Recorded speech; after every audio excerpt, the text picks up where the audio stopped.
अस्सलामुअलैकुम दोस्तों, मैं हूं वसीम मुनीर और आप देख रहे हैं सीमन ऑनलाइन टीवी चैनल। तो दोस्तों, आज मैं आपके पास एक आलिया चौधरी की कहानी लेके आया हूं।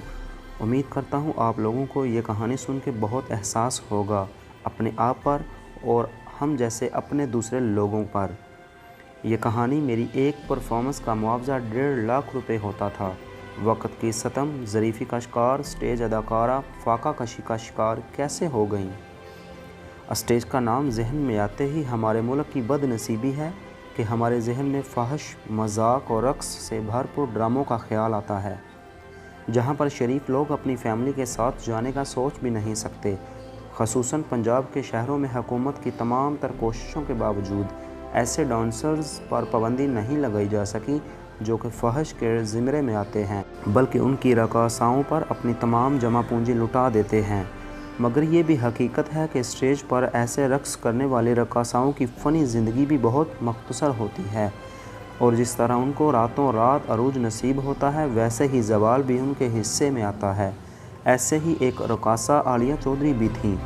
आलिया चौधरी, जो कि माजी करीब में कोरोना वबा से पहले पंजाब के मुख्तलिफ़ शहरों में स्टेज शोज़ करती थी और एक परफॉर्मेंस का मुआवजा 1.5 लाख तक वसूल करती थी। कोरोना वायरस के सबब लगने वाले लॉकडाउन की वजह से शदीद परेशानी का शिकार हो गई, जिसका इजहार उन्होंने अपनी एक सोशल मीडिया पोस्ट से भी किया। आमदनी के तमाम ज़राया बंद होने के सबब उनके मालिक मकान ने उन्हें घर से निकाल दिया और वह लाहौर के एक इलाके में झुग्गी डालकर अपने ख़ानदान वालों के साथ रहने पर मजबूर हो गईं। आलिया चौधरी का ये कहना है कि उनका शुमार लाहौर स्टेज की टॉप डांसर में होता था। उनके नाम पर पूरा हॉल बुक होता था, जहां पर वो अपनी परफॉर्मेंस भारी मुआवजे के एवज़ करती थी और एक एक रात में लाखों रुपए कमाती थी। मगर उन्होंने इस मौका पर इस बात को तस्लीम किया कि उनके घर वालों ने उसे पैसे को पानी की तरह बहाया और उनका घर अगरचा 2 कमरों का किराए का था, मगर उसमें दुनिया की किसी नेमत की कमी नहीं थी और उन्होंने इस अरूज के बाद ज़वाल के बारे में सोचा तक न था।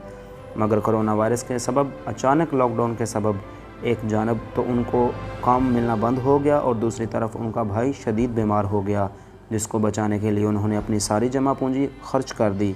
यहाँ तक कि उनके पास किराया देने के लिए भी पैसे ना रहे और उनके मालिक मकान ने उन्हें सामान समेत घर से निकाल दिया और वो सड़क के किनारे एक झुग्गी डालकर रहने पर मजबूर हो गईं। इस मौका पर आलिया चौधरी ने अपने साथ काम करने वाली डांसर्स से अपील की, उनके घर में खाने को कुछ नहीं है, वो उनकी मदद करें और उनका साथ दें, क्योंकि वो उस वक्त शदीद मुश्किल का शिकार हैं और उन्हें अपने भाई के इलाज के लिए पैसों की ज़रूरत है। उसके साथ साथ उन्होंने इस बात पर भी नदामत का इजहार किया कि उन्होंने बुरे वक्त के लिए कुछ भी बचाने की कोशिश नहीं की, जिसकी वजह से उस वक्त शदीद तरीन मुश्किलात का शिकार हुई।